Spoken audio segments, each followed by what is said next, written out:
Anybody home? Aku si pembisik kartu. Aku tinggal di Thailand dan di Belanda. Dalam video ini kusajikan tentang kisah, kasus, misteri, hingga sejarah. Bisa jadi kusajikan dengan kartu tarot, karena tarot adalah kartu yang bercerita. Hari ini kita mau update lagi kasusnya Teng Monida yuk. Dan hari ini ada sebuah gosip yang rasanya kita ngerasa kayaknya gimana ya? Aku sampai berpikir, do I call her ibu gitu loh ya. Oke, hari ini kita ngomongin ibunya Teng Monida yang bernama Ibu Panida. Nah, makanya itu tadi, Madam Suki berpikir, apakah aku perlu menyebut dia ibu gitu loh. Kayaknya aku lebih enak panggil dia Panida gitu aja deh ya.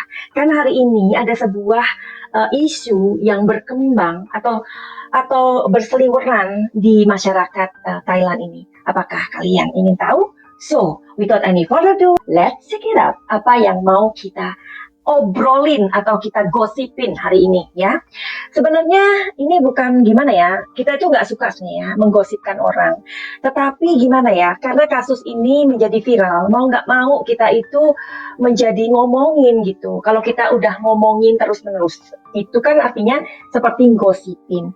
Nah, menjelang detik-detik dirilisnya tentang kasusnya Teng Monida ini, ya kan? Karena kan kepolisian mengatakan bahwa kasus itu akan ditutup tanggal 26 April 22. Ternyata bukan untuk penutupan.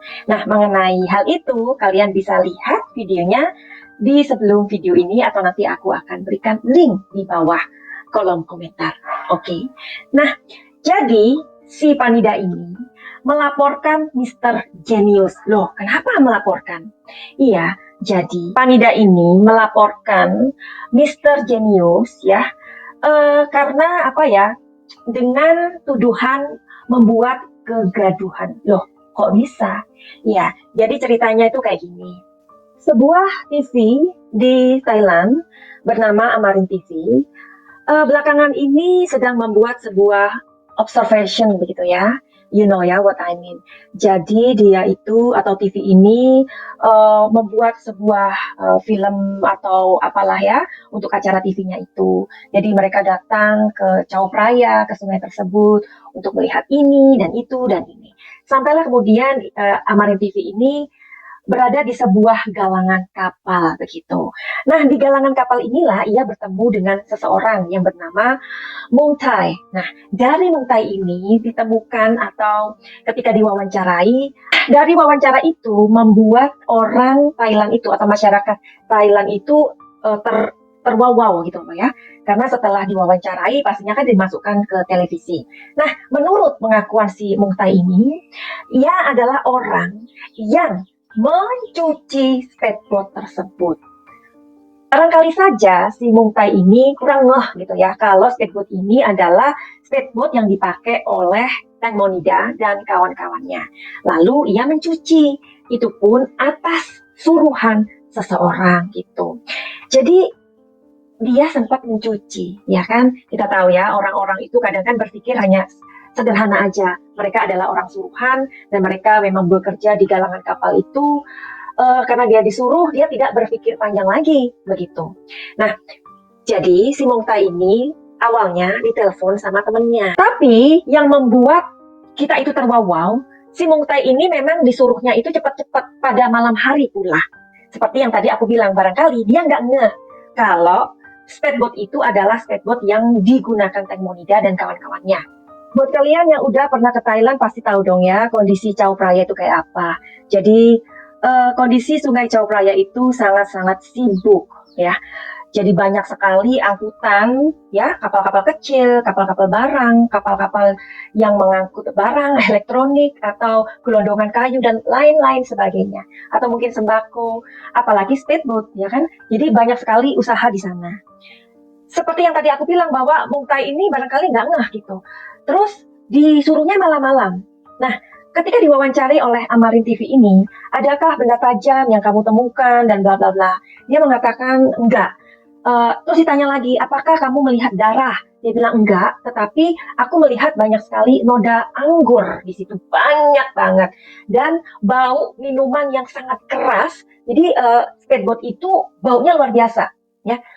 Tapi aku juga pernah ya membuat sebuah prediksi di kartu tarot bahwa sebenarnya bukan hanya minuman yang mereka konsumsi malam itu, tapi ada hal-hal lain ya. Jadi makanya kalian yang belum ngikutin video aku itu silahkan untuk melihat apa yang sudah aku buat di dalam prediksi kasus Teng Monida ini. Oke, kita lanjutkan. Dan setelah speedboat itu dibersihkan, ada seseorang yang mengambil speedboat itu. Orang tersebut perawakannya seperti polisi, karena badannya sangat tinggi, tegap begitu. Jadi dari postur tubuhnya aja, kita kan bisa ya menganalisa atau memikirkan orang itu gitu loh. Karena berita dari Amarin TV inilah, akhirnya, maka dari itu, Mr. Genius ini akhirnya melaporkan ke penyidik Notaburi kalau polisi itu bermain dalam hal ini. Jadi seperti itu ya. Nah, akhirnya kabar ini pun terhembus ya di masyarakat. Lalu si Panida ini mendatangi kepolisian dan ia pun melaporkan Mr. Genius ke polisi. Jadi gimana dong? Makanya tadi aku bilang, sebenarnya pantas nggak sih aku menyebut dia itu ibu gitu loh. Kayaknya Panida aja deh gitu kan. Ini kan kayaknya dia harus bahagia dong ya. Mr. Genius ini dengan sekuat tenaga loh ya. Dia ini berjuang sendirian atau mungkin dengan beberapa orang. Ya kita lihat ya sekarang dokter sportif itu sudah nggak ada gaungnya lagi. Nggak seperti awal-awal. Seperti pengacara Tam juga sudah nggak ada gaungnya lagi. Jadi tetap ada orang-orang yang masih mempertahankan keadilan ya, memperjuangkan, untuk Teng Monida. Kenapa Panida ini tidak bahagia gitu, justru melaporkan dan memberikan sebuah tuduhan bahwa Mr. Genius ini membuat kegaduhan. Jadi aku nggak habis pikir dengan seorang ibu yang semacam ini. Maka kemudian itu tadi ada kuda ya, dan Mr. Genius ini mengatakan pendapatnya untuk Panida. Katanya, lebih baik Anda memeriksakan diri Anda, memeriksakan pikiran Anda ke seorang psikolog, ya. Which is apa yang dikatakan Mr. Genius ini aku setuju banget gitu. Karena Panida nggak bisa dong kayak gitu ya. Itu anaknya gitu loh. Usut punya usut, katanya si Panida ini sedang pusing gitu.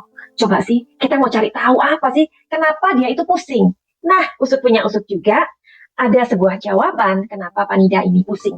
Panida ini pusing karena dia ini tidak diberikan kabar oleh Por dan Robert. Ini kan karena kan kita tahu ya, sepertinya uang kompensasi yang diberikan atau dijanjikan Por dan Robert ini sedang terhambat. Jadi gimana ya, aku speechless dengan seorang ibu seperti ini gitu loh. Itu anaknya ya, anak biologisnya. Kok dia seperti itu gitu loh. Kayaknya dia ini membuat banyak sekali kontroversi yang aku nggak ngerti ya. Mungkin kalian punya jawaban untuk Panida, silakan memberikan komentar di bawah ini. Karena aku kehilangan kata-kata untuk orang seperti itu. Oke, Well, hari ini kita mau cari tahu aja yuk di kartu tarotku ini. Karena buat kalian yang baru pertama kali kesasar di channelku ini, aku si pembisik kartu. Kebetulan aku tinggal di Thailand dan aku tinggal di Belanda. Jadi aku adalah orang Indonesia yang tinggal di dua negara, like that. Dan aku adalah seorang reader tarot, yang mana aku bisa membaca situasi dan kondisi dari sebuah masalah. Jadi kita tidak melibatkan setan atau iblis. Apa yang terjadi dengan Panida ini sebenarnya? Oke ya, kenapa dia kok memperlakukan Mr. Genius seperti itu? Oke, kita lihat ya.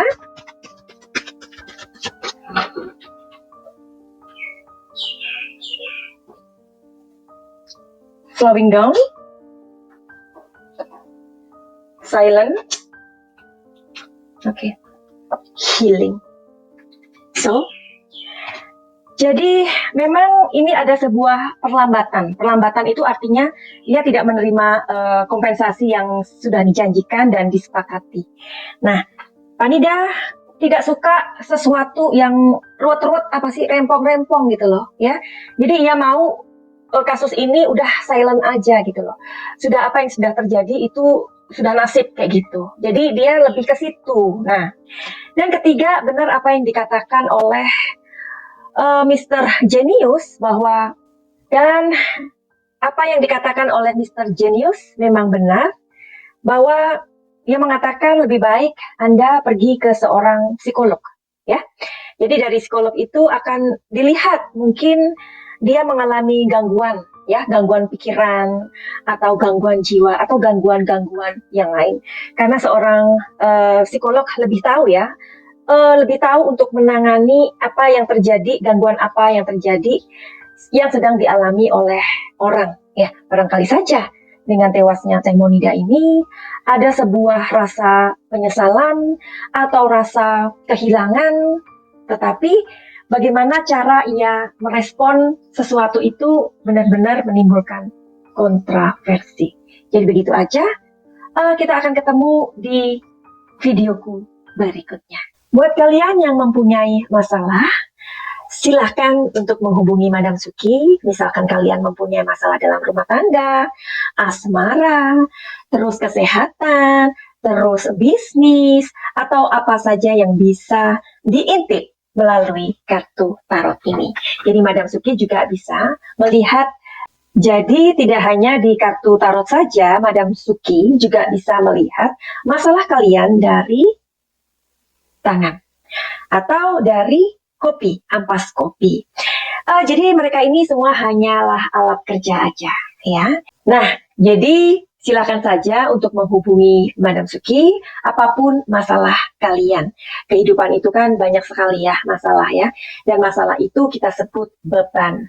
Nah, buat kalian juga yang kepengen sebuah kesembuhan atau healing, ya, bisa juga datang ke Madam Suki. Misalkan kalian mempunyai sebuah trauma, kalian terluka, ya, mempunyai luka-luka batin, terus kalian juga dulu mungkin kalian pernah dilecehkan, atau apa saja kalian mempunyai problem di inner child atau inner wound, silakan saja datang ke Madam Suki, ya. Tetapi untuk itu semua, counseling ataupun healing berlaku tarif Madam Suki. Bagaimana untuk menghubungi Madam Suki? Silahkan melihat di kolom deskripsi atau cukup inbox aja di Instagram Madam Suki. Finally, begitu aja. Send love and light. Salam Jaya.